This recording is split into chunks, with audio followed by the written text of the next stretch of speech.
नमस्कार मित्रांनो, स्वागत आहे तुम्हा सर्वांचंच आपल्या आजच्या या व्हिडिओमध्ये। आजचा हा व्हिडिओ खूपच जास्त इंटरेस्टिंग आणि मस्त असणार आहे, कारण आजच्या या व्हिडिओमध्ये आपण जाणून घेणार आहोत थोडं तुझं थोडं माझं या मालिकेच्या आजच्या भागाचे लेटेस्ट त्याचबरोबर इंटरेस्टिंग अपडेट। मित्रांनो, आता तुम्हा सगळ्यांना प्रश्न हा पडलाच असेल की आजचा भाग इंटरेस्टिंग का आहे, कारण आजच्या भागामध्येच आपण पाहणार आहोत तो म्हणजे होळीनिमित्त नारळ फोडण्याचा लागलेला सामना। आता नेमका सामना कसा घडणार आणि कोण जिंकणार हे सगळं जाणून घेण्यासाठी तर तुम्हाला आपला आजचा एपिसोड आणि एपिसोडसाठी व्हिडिओ हा पूर्ण पाहावा लागेल। त्यामुळे पटापट व्हिडिओ सुरू होण्या अगोदर व्हिडिओला लाईक करा, चॅनलला सबस्क्राईब करा आणि बेल आयकॉन आठवणीने प्रेस करा। मित्रांनो, तुमचा एक लाईक हा आमच्यासाठी खूप महत्त्वाचा आणि मोलाचा असतो, त्याच्यामुळेच आम्हाला पुढे आणखीन जास्त काम करण्यासाठी मोटिवेशन मिळत असतं। तर चॅनलला सबस्क्राईब करून बेल आयकॉन यासाठी प्रेस करा, जेणेकरून पुढच्या प्रत्येक एपिसोडचं नोटिफिकेशन हे तुम्हाला पटापट मिळत गेलं पाहिजे। तर मित्रांनो, आजच्या भागामध्ये आपण पाहणार आहोत की इकडे सुयोग हा त्याच्या होणाऱ्या बायकोला किंवा त्याला जी मुलगी आवडत असते तिला घेऊन तेजसच्या घरी आलेला आहे, सगळ्यांना तिची भेट घालून देण्यासाठी। त्याचबरोबर आता दुसरीकडे आभाला गायत्री मुद्दामून भडकवत आहे, ती तिला सांगत आहे की तू आता पळून जाऊन लग्न कर आणि हाच मुहूर्त चांगला आहे। आता नेमकं काय करणार आभा? ती गायत्रीचं ऐकून पळून जाणार का, की मानसी वहिनीवरती विश्वास ठेवून ती असं कोणतंही पाऊल न उचलता मानसीच्या कानावर ह्या सगळ्या गोष्टी घालणार? नक्की काय घडणार आणि कसं घडणार जाणून घेण्यासाठी आपला हा एपिसोड पूर्ण नक्की पहा। चला तर मग मित्रांनो, सुरुवात करूया आपल्या आजच्या एपिसोडला, म्हणजेच थोडं तुझं थोडं माझं या मालिकेच्या आजच्या लेटेस्ट आणि इंटरेस्टिंग एपिसोडला। तर आजच्या भागामध्ये आपण आता असं पाहतो की इकडे सुयोगची आणि त्याला जी मुलगी आवडत असते तिची अशी दोघांची एंट्री तेजसच्या घरात झालेली असते। आता घरामध्ये सगळीच लोक असतात, आई, तेजस, मानसी, आभा सगळेच। आता लगेचच सुयोग त्या मुलीला घेऊन येतो आणि आईच्या पाया पडायला लावतो। आता आई लगेचच सुखी राहा असं सुद्धा म्हणते। त्यानंतर दोघे उठून उभे राहिलेले असतात। आता दोघेही जोड्याने उभे असतात आणि एकमेकाकडे बघून लाजत असतात, हसत असतात। आता आई ही लगेचच त्याला विचारायला लागते, ओ काय रे सुयोग, कोण मुलगी आहे ही आणि तुझ्याबरोबर काय करते? त्यावर सुयोग हा लाजतच तेजसच्या आईला सांगत असतो, मावशी आमचं दोघांचं जुळलंय। त्याबरोबर आता पुन्हा ते दोघंही हसायला लागतात आणि लाजत असतात। तर आता लगेचच पुढे आई म्हणत असते, नाही ते सगळं ठीक आहे, पण घरच्यांचं काय? घरच्यांची परवानगी आहे का या सगळ्याला तुमच्या? त्याबरोबर लगेचच आता पुढे ती मुलगी सांगायला लागते, नाही ना, बघा ना, अहो एवढं सगळं चांगलं आहे पण तरीसुद्धा माझ्या घरचे आमच्या लग्नाला परवानगी देत नाही आहेत। त्यावर तेजस म्हणत असतो, एक मिनटं, तुझ्या घरच्यांचा लग्नाला विरोध नाही आहे ग, तुझ्या घरच्यांचा याला विरोध आहे, कळतंय का तुला? त्याबरोबर लगेचच पुढे तेजस म्हणत असतो, याला कोण देणार आहे आपली मुलगी? आणि मग आता तेजस हा मुद्दामून सुयोगची मस्करी करत असतो, थट्टा करत असतो। त्याबरोबर आता सुयोग म्हणतो, ए तेजा तू गप्प बस रे। ओ मावशी बघा ना, ह्याला तर नोकरीसुद्धा नाही, तरीसुद्धा याला बायको मिळालीच ना। मग माझ्याकडे तर नोकरी आहे, सगळं व्यवस्थित आहे, मग तरीसुद्धा माझे होणारे भावी सासू सासरे मला मुलगी द्यायला नकार का देत आहेत बरं? नाही बाबा, हे असं चुकीचं आहे। याला नोकरी नसताना याचं लग्न होऊ शकतं आणि माझं नाही, हे काय असं? त्याबरोबर आता लगेचच त्या ठिकाणी तो म्हणत असतो, आणि मी तुझ्यापेक्षा खूप चांगला आहे काय तेजा? विचार वहिनींना। हो म्हणाल्या वहिनी बघ। त्याबरोबर लगेच तेजस म्हणतो, काहीच नाही म्हणालेल्या त्याबरोबर मानसी म्हणते, हो म्हणाली आहे मी, हो म्हटलंय। त्याबरोबर मात्र आता तेजस हा गप्प राहतो आणि तो मस्करी करायचं बंद करतो। त्याबरोबर आता पुढे आई म्हणते, बरं ठीक आहे, आता ते सगळं थांबवा। बरं एक गोष्ट सांगते, ती नीट लक्षात ठेवायची, घरच्यांच्या परवानगीशिवाय लग्न करायचं नाही, समजलं? त्याबरोबर लगेचच आता ते दोघंही म्हणतात, हो। त्याबरोबर लगेच आता आभाला मात्र इकडे टेन्शन आलेलं असतं, म्हणजे जर माझ्या आणि विनीतच्या लग्नाला परवानगी नाही दिली घरच्यांनी तर आमचंही लग्न। तर दुसरीकडे आई म्हणत असते, घरच्यांची परवानगी ही सगळ्यात महत्त्वाची असते, आलं लक्षात? त्याबरोबर लगेच आता इकडे सुयोग म्हणत असतो, हो ना, म्हणून तर इथे आलोय, मोठ्या बाईंजवळ बोलून घेतो, त्यांना विचारतो की कोणत्या मुहूर्तावर हिच्या आईवडिलांकडे जाऊ आणि त्यांना आमच्या लग्नाबद्दल विचारू, म्हणजे ते हो बोलतील। कुठे आहेत मोठ्या बाई, बोलवा ना त्यांना। त्याबरोबर लगेचच आता इकडे आई ही त्याला सांगायला लागते, अरे मोठ्या बाई तर आज सकाळीच गावाला निघून गेल्या ना। त्याबरोबर सुयोगला टेन्शन येतं, तो म्हणतो, काय मोठ्या बाई गावाला गेल्या? अरे रे, आता कसं होणार आपलं लग्न, नेमकं आता कसं होईल, काय होईल वगैरे वगैरे. त्याबरोबर आता त्याला खूप टेन्शन आलेलं असतं. पण मग आई त्याला शांत करत म्हणते, सुयोग सुयोग जरा शांत हो बरं.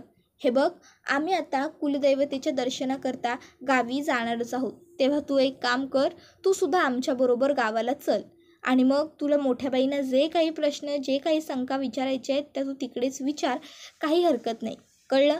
त्यावर लगेच तो म्हणतो, हो हो, हा पर्याय उत्तम आहे, चालेल. तर आता सगळेजण आपापल्या कामाला गेलेले असतात. तर आभा ही देवघरात येऊन देवासमोर हात जोडते. ती आता देवाला म्हणत असते, काय रे देवा, आता मी काय करू? म्हणजे आई म्हणते की घरच्यांची परवानगी खूप महत्त्वाची असते. पण जर घरच्यांनी माझ्या आणि विनीतच्या नात्याला परवानगी नाही दिली तर मग आमचंही लग्न होणार नाही का? हे सगळं कशामुळे घडतंय? मी व्रत मोडलं आणि विनीतबरोबर बोलले म्हणून. त्या दिवशी मामीसुद्धा चिडून निघून गेल्या. त्याबरोबर आता गायत्री ही त्या ठिकाणी आलेली असते आणि मग ती आभाचे दोन्ही हात हातात घेत तिला समजावून म्हणत असते की नाही, तू व्रत वगैरे मोडलं म्हणून असं काही घडत नाही आहे आभा. येतंय तुझ्या लक्षात? तू व्रत कितीही मनापासून पूर्ण केलं असतंस ना, तरीसुद्धा घरातल्यांनी तुझ्या आणि विनीतच्या लग्नाला नकारच दिला असता. ही गोष्ट लक्षात ठेव. त्याबरोबर आबा म्हणते, पण मग आता वहिनी काय करायचं? त्यावर गायत्री तिला सांगत असते की हे बघ, मी आता तुला जे सांगते ते कदाचित तुला थोडं वेड वाटेल, पण तरीसुद्धा तू विचार कर ह्या गोष्टीचा. मला असं वाटतं की तुम्ही दोघांनी पळून जाऊन लग्न करावं. त्यावरती म्हणते काय? त्याबरोबर गायत्री म्हणते हळू हळू बोल. आणि मग आता लगेचच पुढे गायत्री म्हणत असते की हे बघ, प्रेम केलंय ना तुम्ही, मग तुम्हाला भीती कसली? आणि लग्न हे सुद्धा तर एक शुभकार्यच आहे ना, मग त्यामध्ये तुम्हाला देवाची साथ नसेल असं तुला का वाटतं? आणि या सगळ्या गोष्टींचा विचार तुम्ही प्रेमात पडण्यापूर्वी करायला हवा होतात असं मला तरी वाटतं आभा. पण आता जर प्रेम केलंय तर मग घाबरताय कशाला? कारण तुम्ही चुकीचं असं काहीच केलेलं नाही आहे. कळतंय का तुला? आणि काळजी करू नकोस, मी आहे ना, मी देईन तुमची साथ. त्यावर आभा म्हणत असते, पण गायत्री वहिनी म्हणाली होती की घरच्यांच्या परवानगीनेच लग्न कर. त्यावर मानसी म्हणते, हो हो, बरोबरच बोलली ती. घरच्यांची परवानगी तर लग्नाला असलीच पाहिजे. पण मला सांग, तिने सुद्धा तेजसबरोबर लग्न केलं ते प्रभूंच्या विरोधात जाऊनच ना. मग स्वतः तुला जे ज्ञान पाजळते ते स्वतः वागली आहे का? मग तुला कशाला उगाच सांगायचं? त्याबरोबर पुढे आता आभा ही म्हणत असते की बहिणी अगं. त्यावर गायत्री म्हणते, काळजी करू नकोस, मी आहे ना. मला तर वाटतं तुम्ही उद्याच पळून जा. उद्याचा मुहूर्त खूप चांगला आहे. अगं सणाचा दिवस आहे. त्याबरोबर आता इकडे मनात आभा विचार करायला लागते आणि गायत्रीला म्हणते, अगं वहिनी पण. त्यावर गायत्री म्हणते, काळजी करू नकोस, मी आहे ना, मी देईन तुमची साथ. सगळं व्यवस्थित होईल आभा. लग्न हे शुभकार्य जरी असलं तरीसुद्धा ते आपल्याला घडवून आणावं लागतं आणि त्यासाठी पुढाकारसुद्धा घ्यावा लागतो. बरं, ते सगळं सोड. एक काम कर आता, बाहेर जा आणि सगळ्यांमध्ये मिळून मिसळून बस. नाहीतर सगळ्यांना उगाच आपल्यावरती संशय यायला नको. कळतंय ना तुला?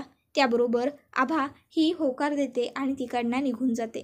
आता बिचाऱ्या मूर्ख आभाला हे कळतच नसतं की गायत्री ही तिच्या आणि विनीतच्या लग्नाचा विचार नाही करत आहे, तर ती फक्त आणि फक्त स्वतःच्या स्वार्थाचा विचार करते. कारण गायत्रीला स्वतःचं स्वार्थ, मीपणा एवढं सोडून दुसरं काहीच दिसत नाही. आता गायत्री ही इकडे मनातल्या मनात म्हणत असते की याच दिवशी माझ्या वडिलांना अटक झाली होती आणि त्यांच्या अब्रूचे वाभाडे निघाले होते आणि उद्या याच दिवशी ही आभा पळून जाणार आणि इकडे ह्या सगळ्यांच्या इज्जतीला काळिंब फासलं जाणार. सगळ्यांच्या अब्रूचे वाभाडे निघणार.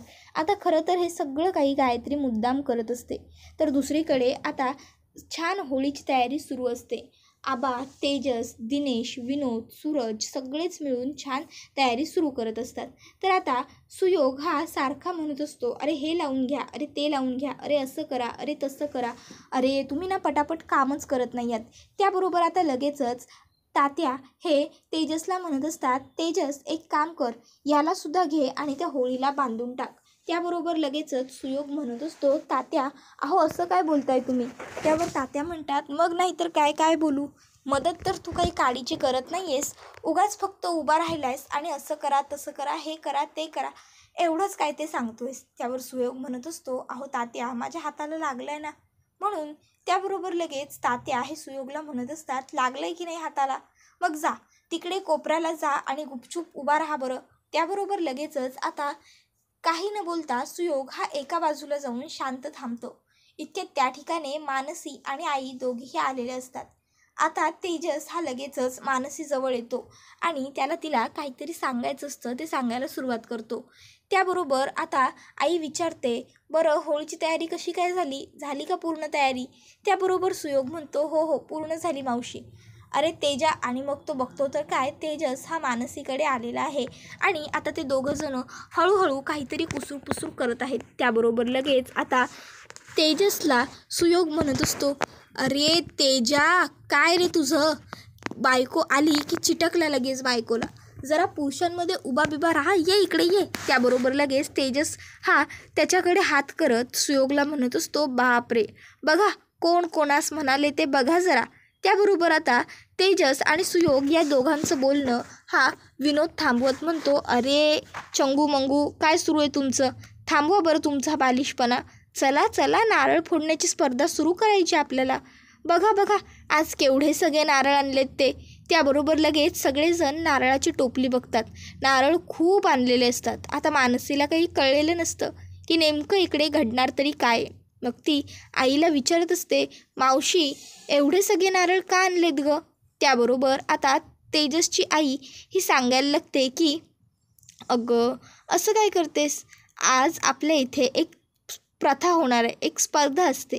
ती म्हणजे अशी की एकाने नारळ पकडायचा आणि दुसऱ्याने फोडायचा. खरं सांगू का मानसी, ह्या रीती रूढी परंपरा यामुळे ना खेळाला एक वेगळंच महत्त्व येऊन जातं. एक वेगळाच उन्नेरपणा खेळाच्या दिवसामध्ये आपल्या अंगात संचारतो. बरं ठीक आहे, ते सगळं सोड, तू खेळ बघ, मग काय करायचं आणि कसं ते सगळं तुझ्या लक्षात येईल. त्याबरोबर आता लगेच सगळेजण म्हणत असतात की चला चला खेळायला सुरुवात करूया. तर आता विनोद हा पहिल्यांदा खेळण्यासाठी पुढे आलेला असतो आणि माझ्याबरोबर कोण खेळणार आता, असं तो म्हणत असतो. त्याबरोबर लगेचच सुयोग हा त्याच्या आवडत्या मुलीला सांगतो की आता मीच याच्याबरोबर पहिलं खेळणार. त्याच्या हातामध्ये जो नारळ आहे ना, त्याला सुपारी समज, आणि बघच आता मी आपल्या लग्नाची सुपारी कशी एकदम दणक्यात फोडून येतो ते. आलोच, असं म्हणून आता सुयोग म्हणतो, मी मी मी येणार पहिला, आणि मग तो पुढे चाललेला असतो. त्याबरोबर तेजस हा त्याचा मागून हात पकडतो. सुयोग मागे बघतो तर तो तेजसला म्हणत असतो की अरे काय करतोयस? त्यावर तेजस त्याला म्हणत असतो, नाही, नारळही फोडशील, सुपारीही फोडशील, सगळं फोडशील, पण नंतर हार घालायला हात शिल्लक राहतील ना. आता असं म्हटल्याबरोबर लगेचच सुयोग घाबरतो. सुयोग हातातला नारळ खाली ठेवत म्हणत असतो की नाही, नको, माझा प्लॅन कॅन्सल, मी असं काही करणार नाही आहे, ओके डन. आणि मग लगेचच पुढे जे जे प्लेयर खेळत असतात तो त्यांच्याकडे बघतच राहिलेला असतो.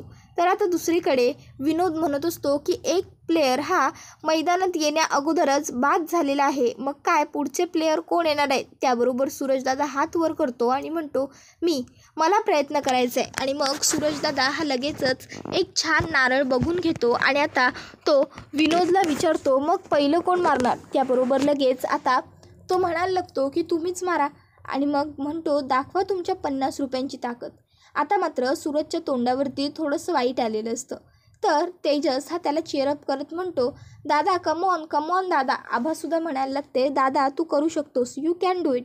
आता हे सगळं असताना सूरज हा नारळ तर मारायला जातो, पण तो जिंकू शकत नाही, तर तो हरतो. आता सूरजला हरतेलेलं पाहून विनोदला खूप जास्त आनंद झालेला असतो.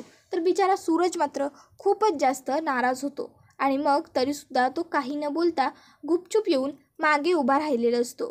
त्याबरोबर आता पुन्हा एकदा तेजस हा मानसीकडे आलेला असतो, कारण त्याला मानसीला एक खूप महत्त्वाची काहीतरी गोष्ट सांगायची असते. आता नेमकं तेजसला मानसीबरोबर काय बोलायचं आहे हे तर आपल्याला पुढेच पाहायला मिळेल.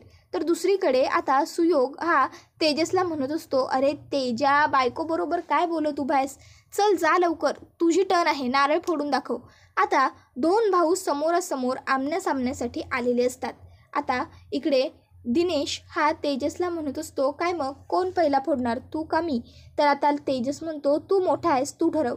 तर आता विनोद म्हणत असतो, ठीक आहे, मग मी मोठा आहे तर मीच पहिला नारळसुद्धा फोडतो. आणि मग आता लगेचच तो तेजसच्या हातातल्या नारळावरती नारळ आपटतो खरा, पण यावेळेस तो जिंकत नाही. मग काय, तेजसची टर्न येते. आता तेजस हा दिनेशच्या हातातल्या नारळावरती नारळ आपटतो आणि नारळ फुटतो सुद्धा. त्यानंतर सगळेच जण खूप खुश झालेले असतात, पण दिनेश आणि गायत्री मात्र खुश नसतात. तर गायत्री ही मनात म्हणत असते की काळजी करू नको, हे बघ प्रत्येकाचा दिवस येत असतो आणि आता आपलासुद्धा दिवस लवकरच येणार आहे. तर आता तेजसबरोबर खेळण्यासाठी आलेला असतो तो म्हणजे विनोद. आता विनोद आणि तेजस दोघांनीसुद्धा हातामध्ये नारळ घेतलेले असतात. पहिला विनोद म्हणतो मी नारळ मारणार, तेजस म्हणतो ठीक आहे मारा. आता विनोद हा लगेचच तेजसच्या हातामध्ये नारळ असतो त्याच्यावरती नारळ मारतो खरा, पण तेजसच्या हातातला नारळ काही फुटत नाही. तर आता तेजस म्हणतो माझी टर्न आणि मग तेजस हा विनोदच्या हातातल्या नारळावरती नारळ मारतो.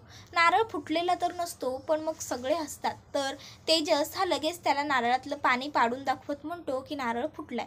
मग सगळे जल्लोष करत असतात. इतक्यात गायत्री पुढे येते आणि म्हणते दिनेश हारला असेल तर काय झालं, आता मी खेळणार. त्यावर लगेच आता तेजस म्हणत असतो काय तुम्ही खेळणार माझ्याबरोबर? नाही, हे काळे काळे जांभूळ कानात घातलेली गोरी गोरी नारळ तुम्ही माझ्याबरोबर खेळणार? काय ना, हा नारळ कधीच मला घरावरून ओवाळून फेकून द्यायचा होता. त्याबरोबर गायत्री म्हणते खेळाला सुरुवात करायची. त्यावर तेजस म्हणतो चला तर मग. आता दोघांनीही एकमेकाला हरवण्याचा पण केलेला आहे. आता दोघांच्याही हातामध्ये नारळ आपल्याला पाहायला मिळतात. पण इतक्यात आता वातावरण हे खूपच जास्त टेन्स झालेलं पाहायला मिळतं. मित्रांनो, तुम्हाला काय वाटतं आता नेमकं जिंकणार तरी कोण, गायत्री वहिनी की आपला सगळ्यांचा लाडका तेजस? आता तेजस नारळ मारणारच असतो. इतक्यात मध्ये मानसी म्हणते थांबा राष्ट्रहित.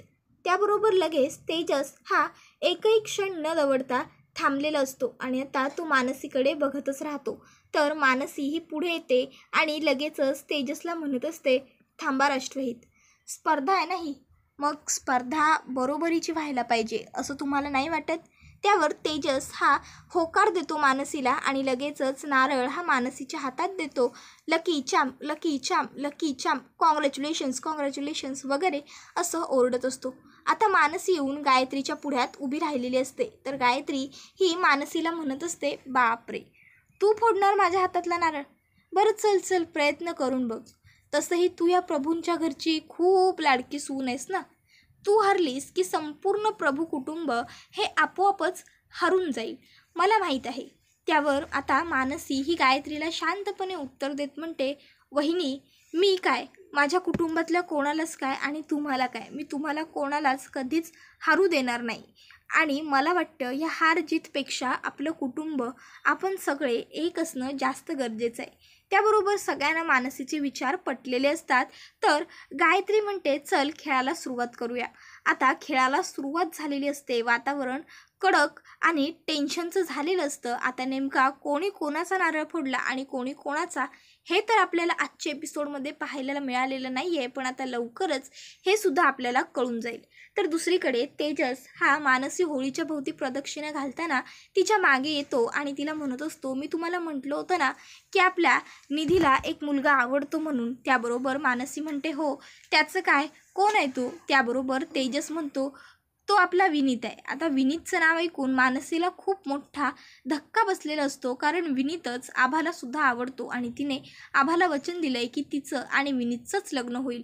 मित्रांनो, हा एपिसोड तर इथेच संपतो, पण व्हिडिओला लाईक नक्की करा, चॅनलला सबस्क्राईब करा आणि बेल आयकॉन आठवणीने प्रेस करा. त्याचबरोबर आम्हाला कमेंट करून हेही सांगायला विसरू नका की नेमकं तुम्हाला काय वाटतं, आता विनीतचं लग्न कोणाबरोबर व्हायला हवं, आभाबरोबर की निधीबरोबर? ते आम्हाला कमेंटमध्ये नक्कीच सांगा. धन्यवाद.